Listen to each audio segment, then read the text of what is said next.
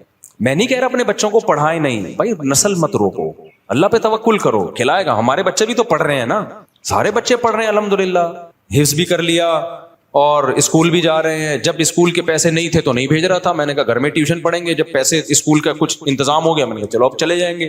اور میٹرک کے بعد ارادہ ہے کسی کو جامعۃ الرشید میں داخل, جو وسائل ہوں گے تو کر لیں گے, نہیں ہوں گے تو کوئی بات نہیں. بھائی نہیں آ رہی میرا خیال ہے بات سمجھ میں, تو ہم کیوں, اللہ کا جو حکم ہے ہم اس کو فالو کریں گے. تو ٹینشن لینے کا ہے ہی نہیں ہے. جب نہیں, اللہ میاں کہہ رہے ٹینشن لینے کا نہیں ہے, تو پھر کس لینے کا کیوں ہے پھر ٹینشن؟ ٹینشن جو اللہ کی طرف سے آئے وہ لیا کرو بھائی. اب اللہ کی طرف سے, اللہ ہم سب کو آزمائشوں سے بچائے. بعض جیسے مولانا طارق صاحب کا بیٹا بیچارہ جوانی میں چلا گیا, اب یہ ٹینشن کس کی طرف سے ہے؟ اللہ کی طرف سے. اس میں وہ بیچارے غمزدہ ہو گئے, پھر بھی زبان سے وہ ناشکری کی بات نہیں کر رہے. یہ بھائیت, یہ اس طرح کی ٹینشنیں ہر ایک کو آتی ہیں, لیکن یہ تھوڑی جو دیندار ہوتے ہیں وہ جلدی اس ٹینشن سے نکل آتے ہیں. اللہ پہ سوچ کے, توکل کر کے, صبر کر کے. بے دین آدمی اس میں مر جاتا ہے. تو ایک تو حادثات کی یا اس طرح کی وہ تو سب کے ساتھ ہو سکتی ہیں, اللہ ہم سب کو بچا کے رکھے. لیکن زیادہ تر ٹینشنیں ہم نے اپنے اوپر خود مسلط کی ہوئی ہے. تو اللہ پہ توکل کرو, اللہ پہ اعتماد کرو, شادیاں بھی دبا کے کرو, بچے بھی اسپیڈ سے پیدا کرو. ہاں, پھر ان کی تربیت کی فکر بھی کرو, خالی ایکسیلیٹر پہ پاؤں مت رکھو. تربیت کا مطلب یہ ہے کہ ان کے برے ماحول میں نہ بیٹھنے دو. یہ جو چور ڈاکو نکلتے ہیں نا بچے, یہ وہ نہیں ہوتے جو 2-10 بچے تھے تو سنبھل نہیں رہے تھے. یہ وہ بچے ہوتے ہیں کہ 2 ہوتے ہیں تو بھی سنبھالنے کی فکر ہی نہیں ہوتی, تو چرسیوں میں بیٹھ رہے ہیں, ڈاکوؤں میں گھوم رہے ہیں, تو پھر تو ایک بچہ بھی ہوگا وہ بھی بگڑے گا. تو زیادہ ہوں گے تو آپس میں کھیلنے دو, ان کو ادھر ادھر تعلق نہ رکھنے دو, اس نظر رکھو. تو اللہ سے امید ہے انشاءاللہ اچھے نکلیں گے. پھر بھی نہ نکلیں تو بھائی نوح علیہ السلام اپنے بیٹے کو نہیں ٹھیک کر سکے, تو ہم اور آپ کہاں سے کر سکتے ہیں؟ کچھ چیزیں اللہ کی طرف سے ہوتی ہیں, وہ ہمارے اختیار میں نہیں ہوتی. تو اس لیے اللہ پہ جو توکل کرے گا خوش رہے گا, جو توکل نہیں کرے گا تو وہ برباد ہو جائے گا اور تنہائی کاٹے گی اس کو. مفتی صاحب وہ کوئی لو کون لوگ قیامت کا زلزلہ میں قیامت کی لمبا سا جواب ہے, پھر بتاؤں گا. مفتی صاحب اس سوال کا جواب برائے مہربانی پورا دیں تاکہ آخرت کی تیاری کر سکوں. اللہ قیامت میں اہل ایمان سے کیا سوالات کریں گے؟ بھائی ہر سوال ہوگا. نمازوں کا سوال, کسی نے قتل کیا اس کے بارے میں سوال, چوری کے بارے میں, یہ تو آپ نے پوری زندگی پوچھ لی. جن چیزوں کو اللہ نے حرام قرار دیا ہے ان کا سوال, اور جن چیزوں کو لازمی قرار دیا ہے ان کا سوال ہوگا. اگر سود پر قرضہ لیا جائے اور اس میں کچھ رقم یہ کیا لکھا ہوا ہے, صدقہ کر دی جائے. نہیں بھائی, سود پہ جو قرضہ لیا ہے نا آپ نے, وہ رقم حرام نہیں ہوتی. حرام وہ رقم ہوتی ہے جو آپ سود بینک کو دیں گے. تو اگر سود پہ قرضہ لیا تو پوری حلال رقم ہے. گناہ ہوگا کہ سود پہ قرضہ لیا کیوں, یہ عمل گناہ ہوگا. تو اس کی اختلافی ہے کہ توبہ کرے اور آئندہ یہ حرکت نہ کرے. باقی وہ رقم حرام نہیں ہوتی, اس سے جو کاروبار ہوگا وہ جائز ہوگا. لیکن توبہ کرے کہ میں نے, کیونکہ حدیث میں آتا ہے جو سودی قرضہ لیتا ہے اس پہ بھی لعنت. تو حرام وہ رقم ہوگی جو آپ اضافی بینک کو دیں گے. بینک کے لیے اس پر لازم ہے کہ وہ اپنے پروفٹ میں شامل نہ کرے, بغیر ثواب کی نیت کے صدقہ کر دے. لیکن بینک اتنا نیک ہوتا تو بینک کیوں ہوتا. مفتی صاحب وراثت کے متعلق بیان فرمائے. ہمارے ماموں نے امی کو ان کا حصہ نہیں دیا, 25 سال سے زیادہ کا عرصہ ہو گیا ہے. ہم 25 سال سے کرائے کے گھر میں رہ رہے ہیں. گزشتہ دنوں میں نے حصے کا ذکر کیا. ماموں کو بتائیں جو کھا رہے ہیں نا, آگ کے انگارے کھا رہے ہیں. قرآن نے بہت تاکید سے خاص طور پہ عورت کے وراثت کا حصے کا تذکرہ کیا ہے. لا یحل لکم ان ترثوا النساء کرہا, ایمان والو تمہارے لیے حلال نہیں ہے کہ عورت کا مال تم کھا جاؤ. تو اس کو اللہ نے الگ سے بیان کیا ہے. تو یہ آگ کے انگارے ہیں جو آپ اگر بہن کو وراثت نہیں دے رہے تو یوں سمجھو کہ آگ کے انگارے کھا رہے ہو. مفتی صاحب میرا نام وسیم ہے اور میں اپنے چھوٹے بھائیوں کو لے کر آیا ہوں. آپ سے ملاقات کی خواہش مند, آج نہیں ہو سکتی, میری طبیعت خراب ہے. مفتی صاحب ایزی پیسہ میں, ایزی کیش لون میں 10,000 روپے کا لون ملتا ہے جو کہ دکان سے پیسے نکلوا سکتے ہیں, لیکن 2 مہینے میں لون واپس کرنا ہوتا ہے اور اس میں ہر ہفتے چارجز لگتے ہیں 500 روپے. کیا بھائی جان لون ملتا نہیں ہے کبھی بھی. ایزی پیسہ والا 5 روپے بھی لون نہیں دے گا آپ کو. لون کا نام اس کا لون کا ہے, وہ لون نہیں ہوتا. وہ یہ ہوتا ہے کہ آپ نے کے پاس پیسے نہیں ہیں, آپ نے ایک پیکج لے لیا کہ ہمیں 100 کالز کے یونٹ کچھ دے دو ہمیں, جو 500 روپے میں آتے ہیں. تو وہ 500 روپے میں جتنے یونٹ بنتے ہیں نا, وہ آپ کو چارجز زیادہ لگا کے 300 وہ اتنے دیتے ہیں جتنے 300 میں آتے ہیں. اس کو وہ لون کے لفظ سے تعبیر کرتے ہیں. تو وہ لون نہیں ہوتا. پیسے تھوڑی لے رہے ہو آپ ایزی پیسے والوں سے, نہیں یہ بات سمجھ، اس کو لون کہتے ہیں، حقیقت میں وہ لون نہیں ہوتا، وہ ایسے ہے کہ کیش پہ کسی چیز کی قیمت زیادہ ہوتی ہے اور کریڈٹ پہ کس چیز کی قیمت زیادہ ہوتی ہے، کیش پہ کم ہوتی ہے. وہ کہتے ہیں ایڈوانس میں آپ اگر کالز کے یونٹ ہم سے خریدنا چاہتے ہو تو ہم مہنگے دیں گے، اور اگر کیش میں دینا چاہتے ہو تو یونٹ ہم آپ کو سستے دیں گے. تو کتنے مہنگے دیں گے؟ تو ان کی تعبیر وہ یوں کرتے ہیں کہ 300 کی کالیں آپ کو جو مل رہی ہیں وہ اتنی 500 کی کالیں آپ کو جو مل رہی ہیں وہ اتنے کی مل رہی ہیں جتنی 300 میں نارملی ملتے. تو وہ کہتے ہیں ہم نے آپ کو 300 کا لون دے دیا یا 500 کا لون دے دیا. تو وہ لون نہیں ہے. ہاں آپ جو ایزی پیسہ میں اکاؤنٹ کھلواتے ہیں اور پیسے جمع کراتے ہیں، اس پیسوں پہ آپ کو اگر کوئی الگ سے پیسہ ملتا ہے یا کالز کی سہولت ملتی ہے تو وہ سود ہے، کیونکہ وہ پورے پیسے آپ بعد میں واپس لے لیتے ہو. تو اس قرض پہ آپ نے کیا کیا؟ ایک اضافی فائدہ حاصل کیا، وہ پھر سود میں آتا ہے. السلام علیکم مفتی صاحب، موبائل یا کال فون کا انشورنس کرانا کیسا ہے؟ جائز نہیں ہے. اپنے اختیار سے انشورنس کروانا جائز نہیں ہے. جہاں گورنمنٹ کا لا ہو تو وہاں آپ کی مجبوری ہے. پھر ٹھیک ہے جلدی سے. میرا میرا 8 بچے، میرا گھر کرائے، بھائی پیسے نہیں مانگا کرو. مفتی صاحب دور میں پیدا ہوئے ہیں، یہاں پر میں دل سے دعا کرتا ہوں اللہ آپ کے مالی وسائل دور کر، مالی وسائل پیدا کرے. ہر جگہ فتنہ اور آزمائش ہے، دین پہ چلنا مشکل ہوتا ہے. تبلیغ جماعت میں ٹائم لگاؤ. تبلیغ جماعت میں جب تک ایک قربانی نہیں دو گے نا، گھر سے نکل کے ماحول چینج نہیں کرو گے، اس وقت تک انسان کا بچہ بننا بڑا مشکل ہے. اللہ پاک نے فرمایا کہ ہم اپنی نبی کے دل پر قرآن اتارا تو پھر حضرت جبریل کے آنے کی کیا ضرورت تھی؟ تو جبریل ہی وہی لے کر آئے، نبی کے دل پہ اتارا. اللہ نے یہ تو نہیں کہا کہ میں نے ڈائریکٹ اتارا ہے، اللہ نے کہا جبریل کے ذریعے میں نے دل پہ اتار دیا. تو جبریل کے دل پہ آنا کیا اس میں کیا اشکال ہے؟ آپ کہاں لانا چاہتے تھے جبریل علیہ السلام کو؟ ایک اشکال ہے، اگر ہمارے نبی صلی اللہ علیہ وسلم کی ایک سے زیادہ یعنی 4 بیٹیاں تھیں تو پھر فضائل اور تاریخ میں صرف فاطمہ ان کی اولاد کا ذکر کیوں ہے؟ یہ بالکل غلط ہے. ساری تاریخی کتابوں میں نبی کی 4 بیٹیوں کا تذکرہ ہے. خود شیعہ لوگوں کی اپنی کتابوں میں نبی کی 4 بیٹیوں کا تذکرہ ہے. ویسے بھی قرآن کے الفاظ دیکھو، یا ایھا النبی قل لازواجک و بناتک، سورہ حجاب میں اے نبی اپنی بیویوں سے بھی کہتے ہیں اور اپنی بیٹیوں سے بھی کہتے ہیں. تو اگر ایک بیٹی ہوتی تو اللہ بیٹیوں کا لفظ استعمال کرتا، اور پیچھے ازواجکا کے لفظ میں بتایا کہ جیسے بیویوں سے نبی کی بیویاں مراد ہے تو بیٹیوں سے بھی نبی کی بیٹیاں. اب کوئی کہہ سکتا ہے امت کی بیٹیاں مراد ہیں، تو امت کی بیٹیوں کا آگے الگ سے تذکرہ کیا اللہ نے. قل لازواجک و بناتک و نساء المؤمنین، اور مسلمان عورتوں سے بھی کہتے ہیں. اتنی واضح آیت کے بعد بھی کوئی کہے کہ نبی کی ایک بیٹی ہے تو یہ تو قرآن کی آیت کا منکر ہو گیا سیدھا سیدھا. پورا سوال پڑھیں. مفتی صاحب علماء کہتے ہیں کہ پینٹ شرٹ پہننا جائز ہے، لیکن بہتر نہیں. سوال یہ کہ ہم 24 گھنٹے جو چیزیں استعمال کرتے ہیں، سواری کرتے ہیں، موبائل کرتے ہیں، بھائی جو چیزیں ہم استعمال کرتے ہیں ان کا کلچر سے تعلق نہیں ہے، ضرورت سے تعلق ہے. لباس کا تعلق ہوتا ہے کلچر سے، کلچر سے تعلق ہے. تو کلچر میں غیروں کے کلچر کو اپنے کلچر پہ ترجیح دینا بعض صورتوں میں ناجائز ہے، بعض صورتوں میں خلاف ہے. ہم پینٹ شرٹ کو حرام نہیں کہتے، ہم کہتے ہیں افضل یہ کہ اپنے لباس کو پہنو. اس کا کلچر، موبائل کا کلچر سے تعلق تھوڑی ہے، اس کا تو ضرور سے تعلق ہے. آپ سے سوال پوچھنے کا خواہش مند ہوں. میرا ایک دوست ہے جس کا انتقال ہو چکا ہے، وہ ایک ہفتے سے میرے خواب میں نظر آتا ہے. اس کی تعبیر میں جاننا چاہوں. بھائی آنے دو، کچھ نہیں ہوتا میرے بھائی، میں خوابوں کی تعبیریں نہیں بتاتا. ایک ہفتے سے انتقال ہو گیا، آنے دو خواب میں. دعا کرو اس کے لیے، اللہ تعالیٰ مغفرت کرے، اس کے درجات بلند کرے. نريد نحن ان نلتقي معك جالستين امامك. کہاں بیٹھے یہ دونوں بندے؟ السلام علیکم. السلام علیکم. یہ کہہ رہے ہیں ہم آپ کے سامنے بیٹھے ہیں، دونوں ملنا چاہتے ہیں. جناب مفتی صاحب، میں نے ٹک ٹاک پر آپ کی ویڈیو دیکھی جس میں آپ نے مزار پر جانے کو حرام قرار دیا تھا اور آپ مندر گئے تھے. میں نے مزار پہ جانے کو جو حرام قرار دیا ہے، صرف قبر کو دیکھنے کو حرام نہیں قرار دیا، وہ تو نبی سے ثابت ہے. نبی اپنی والدہ کی قبر پہ گئے ہیں، اللہ نے آپ کو اجازت دی، اور ہم سید الانبیاء کی قبر پہ جاتے ہیں. اگر قبروں پہ جانا ہی حرام ہو جائے تو وہ یہ تو اس کے تو قرآن و سنت میں کوئی دلیل نہیں ہے. تو صحابہ تابعین سے ثابت ہے. میں نے مزار پہ اس طرح جانا جس طرح بدعتی لوگ جاتے ہیں، وہاں جا کے قوالیاں کرتے ہیں، سجدے کرتے ہیں، طواف کرتے ہیں، بدعتیں کرتے ہیں. اس طرح سے مزاروں کی زیارت حرام ہے. مطلق زیارت کو حرام نہیں قرار دیا. میرے خلاف آج کل بہت سے لوگ کلپ بنا رہے ہیں کہ دیکھو فلاں کی قبر پہ کھڑا ہو کے دعا مانگ رہا ہے، ایک طرف کہتے ہیں مزار پہ جانا حرام ہے. تو ہم نے کب کہا کہ یہ والا جانا حرام ہے؟ دوسرا، مندر میں عبادت کے لیے جانا حرام ہے، وزٹ کے لیے کہ ہو کیا رہا ہے، وہ تو کہیں بھی آدمی جا سکتا ہے. نہیں ہے بات سمجھ میں؟ کسی ضرورت سے تو جا سکتا ہے نا. سینما گھر میں کیا ہوا، آپ کا بچہ تلاش کرنے گیا آپ سینما گھر میں، ضرورت ہے نا. اب کوئی کہہ رہا ہے مفتی صاحب نے فتویٰ دیا سینما گھر میں جانا حرام ہے. او بھائی فلم دیکھنے کے لیے جانا حرام ہے، کوئی ضرورت ہو تو جانا کیا ہے؟ آپ کا بچہ گم گیا وہاں پہ، دیکھنے کوئی فلم تو نہیں دیکھ رہا، وہاں تو فرض ہے جانا. تو ایسے ہی مندر پہ جانا کسی اچھے میسج کے لیے، اچھے مقصد کے لیے. وہ اچھا مقصد یہ تھا انڈیا والوں کو پیغام دینا تھا کہ دیکھو تمہارے مندر یہاں پہ محفوظ ہیں. مندر میں پنڈت جی سے انٹرویو لیا ہم نے کہ بھائی آپ کو کوئی عبادت سے روکتا ہے؟ انہوں نے کہا نہیں روکتا. کتنا اچھا میسج گیا. بہت سے ہندوؤں کے کمنٹس آئے کہ ہمیں تو پتہ ہی نہیں تھا کہ پاکستان میں مندر بھی ہیں. تو اس میسج دینے کے لیے تاکہ وہاں مسلمانوں پہ ظلم نہ ہو، وہاں بھی مسجدوں کی حفاظت ہو، اس میسج کو دینے کے لیے جانا تو فرض ہے. میں سمجھتا ہوں ہاں وہاں جا کے میں نے کسی بت کے سامنے جھکاؤں عبادت کی ہو تو پھر آپ بتاؤ. تو ایسے ہی قبر پہ میت کے لیے دعا کرنا یہ جائز کیا ہے؟ تو سنت عمل ہے. قبرستان کی زیارت کرنا بھی سنت عمل ہے, نبی نے حکم دیا تاکہ آخرت کی یاد تازہ ہو.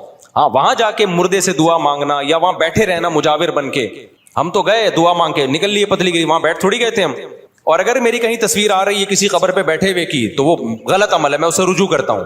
ایسی کوئی تصویر کسی نے وائرل کی ہے میرے بارے میں, پتہ نہیں فیک ہے یا کیا ہے, لیکن اب ہم اس فیک اور حقیقت میں جاتے ہی نہیں. ہم کہتے ہیں بھائی ناجائز ہے, میں نے بھی کیا تو کیا ہے, ناجائز ہے, غلط ہے, میں توبہ استغفار کرتا ہوں. تو کیونکہ اب فیک ثابت کرنے کے لیے پھر لمبی چوڑی تقریر ہے, تو آسان راستہ ہے بھائی صحیح ہے ناجائز ہے, ختم. میں نے کب کہا کہ میں فرشتہ ہوں؟ بھائی ناجائز عمل ہے اور میں رجوع کر رہا ہوں اور بتا رہا ہوں کہ میں توبہ استغفار کر رہا ہوں, یہ ناجائز عمل ہے. سمجھتے ہو کہ نہیں سمجھتے؟ تو قبر پہ جانا میت کے لیے. باقی میں دارالعلوم کرنگی میں گیا تو وہاں میں نے قبر پہ ہاتھ اٹھا کے دعا مانگی, تو کسی نے میرے خلاف کلپ بنایا کہ قبر پہ ہاتھ اٹھا کے دعا مانگنا شرک ہے. مفتی صاحب بھائی ہاتھ اٹھا کے دعا مانگنا شرک نہیں ہے, دعا کس سے مانگ رہے ہیں؟ اللہ سے. ہاں شرک کا ذریعہ بن سکتی ہے یہ چیز کہ کوئی لوگ یہ نہ سمجھے کہ قبر والے سے دعا مانگ رہے ہیں, تو جہاں یہ خطرہ ہوگا وہاں جائز نہیں ہے. تو وہاں تو کوئی خطرہ نہیں تھا. دارالعلوم کرنگی کے سارے علماء توحید پرست ہیں, کوئی بھی قبر سے ہاتھ اٹھا, کوئی بھی صاحب قبر سے مانگنے کو جائز نہیں سمجھتا, تو وہاں کوئی خطرہ نہیں تھا. اس لیے میں نے اللہ سے دعا مانگی ہے, میت سے دعا نہیں مانگی. ہمارا یہ عقیدہ ہے کہ میت کچھ بھی نہیں کر سکتی, مرنے کے بعد کوئی کسی کے پاس کوئی اختیارات نہیں ہے. لیکن پھر بھی جہاں خطرہ ہو تو وہاں ہاتھ نہیں اٹھانے چاہیے قبر پہ جا کے, وہاں پھر بغیر ہاتھ اٹھائے دعا مانگے. تو میرے بھائی جلدی سے, کیا بغیر بلائے شادی میں جانا جائز ہے؟ حرام ہے بھائی. شادی میں جا کے پھوڑ پھاڑ کے آ رہے ہوتے ہیں بغیر بلائے. لڑکے والے پکڑتے ہیں تو کہتے ہیں ہم لڑکی والوں کی طرف سے ہیں, لڑکی والے پکڑتے ہیں ہم کہتے ہیں لڑکے والوں کی طرف سے آئے. یہ بہت ہو رہا ہے. یہ 25-30 سال پہلے ہوا کرتا تھا, تو اب تو آپ کو پتا ہے دیانتداری کا ریشو بہت بڑھ گیا. ہمارے کچھ دوست تھے 3 پیس سوٹ ٹائی میں نا, تاکہ لگے کہ باقی شادی میں آئے ہیں. یہ سخی حسن پہ نہیں بہت سارے ہال بنے ہوئے, باقاعدہ بس میں 1 گھنٹے کا سفر کر کے آتے تھے اور گھس جاتے تھے. باقاعدہ بھوڑ بھاڑ کے آتے تھے, وہ روزانہ ان کا یہ کام تھا. لڑکی والے پوچھتے تو کہتے ہیں ہم لڑکے والوں کی طرف سے, لڑکے والے پوچھتے تو کہتے ہیں ہم لڑکی والوں کی طرف. اب کون وہاں انکوائری کرتا ہے بیٹھ کے؟